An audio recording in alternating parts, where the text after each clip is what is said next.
take the time to highlight this women's basketball matchup last week between the West Virginia Mountaineers and the Duke Blue Devils. Now, this was a crazy game, y'all, and we see that, unfortunately, there was an altercation that was held on earlier in that game that led to the dismissal, the ejection of the Mountaineers basketball squad, most of them rather, leaving them with only 5 players.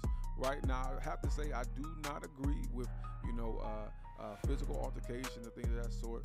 And it was unfortunate that that thing transpired. But I understand it. I have to say that because I've been, a former college athlete. I understand, your emotions are involved. The adrenaline's going. You're hyped up. There's probably some chirping that's happening.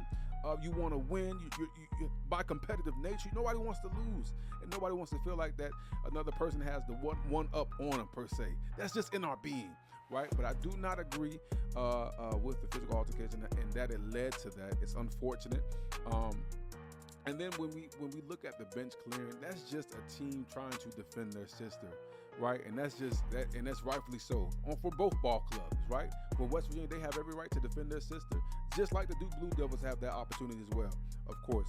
Now hats off to both ball clubs for competing the way that they did, but I really want to highlight West Virginia, man, because the thing is, now that you have this adversity that's happened during the game, right? Now you're limited to 5 people. You're limited to your last 5 girls.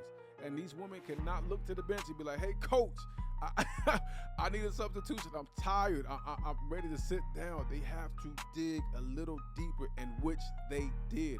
Now, in this moment, like I said, having this adversity against them, they could have definitely said, listen, I'm gonna bow down. I can't do it. But these women stuck in there and believed in one another. They didn't let the team chemistry fade. They didn't let the team camaraderie fade. No, these sisters believed in one another, and it was a beautiful thing to see. Having just 5 players versus a team that has their whole bench, whole squad, they can rotate, right?